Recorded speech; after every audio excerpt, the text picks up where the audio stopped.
Before I committed my life to Jesus, I want to tell you, I was dead. My inner being was dead. As a child, I felt a deadness inside of me. I felt an emptiness. I felt this as a teenager. I felt it in my 20s. And it wasn't until later in life that I realized that it was only Jesus that could fill that emptiness. There was nothing on this earth that could satisfy or fill that emptiness. I grew up in a home, lots of family, aunts, uncles, cousins, grandparents. We spent lots of time together. We went to church every Sunday. But you know what? I didn't like God. I didn't want anything to do with church and God. You see, I was being abused as a child. And my question was, as a child, why would God let that happen? So the simple answer for me as a kid was, I can pretend. I can act like I like church. I can act like I want to know God. I had so many secrets moving into my childhood, my teen years, and beyond, that I had to keep secrets to keep secrets. Maybe you have secrets that you've never told anybody about. No one knows. You see, no one knew about my secrets. If you have anything in your life that you've never shared with anybody, God wants to set you free today. And I want to share with you how He set me free.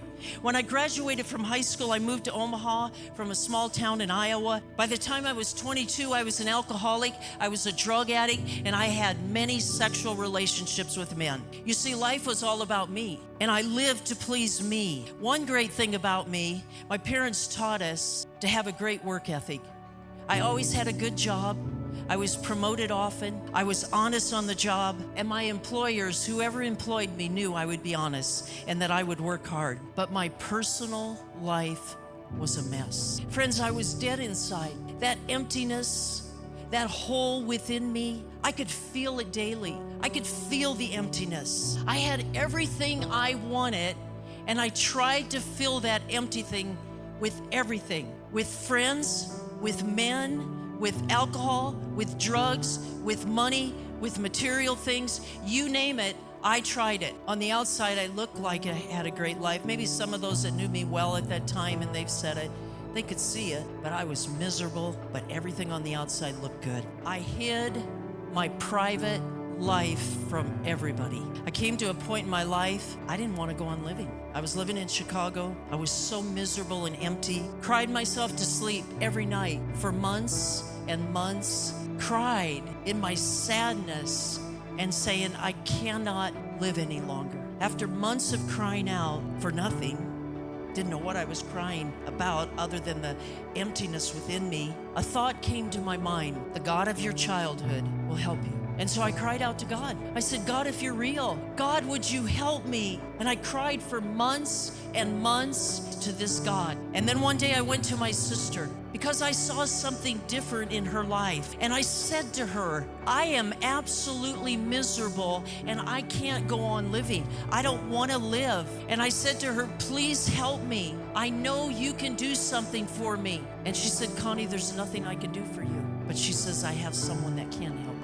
And that's Jesus. What can Jesus do for me? And I listened to her say how much Jesus loved me and how He had died for me. But I had to be willing to give everything to Him. And that day I committed my life to Jesus, February of 1983.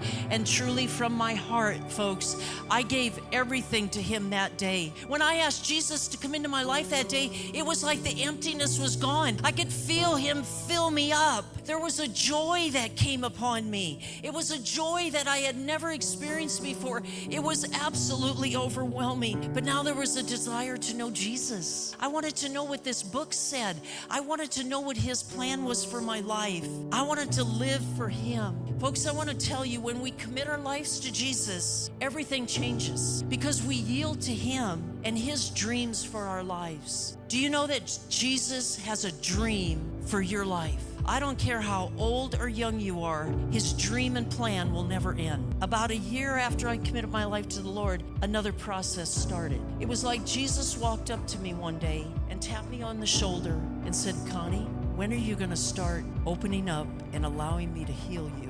to heal you from everything that you did before you knew Jesus. God wanted to set me free. I had many, many secrets, yet at that point in my life, I was walking with Jesus. I loved Jesus. I was in Bible school. I was leading people to Jesus. I was praying for healing over people, but there were a lot of secrets yet that I had not told anybody about. During my time of healing and God bringing freedom into my life, I want to tell you it was painful. It was so painful. For years he was healing, and daily I would cry and cry because of the pain. God was asking me, Connie, would you allow me to heal you? You see, that's how I hear God talking to me. He asks us, would you do this for me?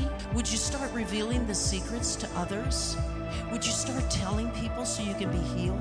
Would you allow me to heal you?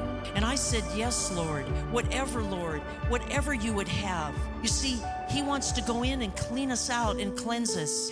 One of the best skills we can ever learn, the most important skills, is taking time, hearing the voice of God. And we have to practice hearing the voice of God. It takes time to sit and be still and listen, allowing him to speak to our hearts about his plan. You see, he's got a plan for your life.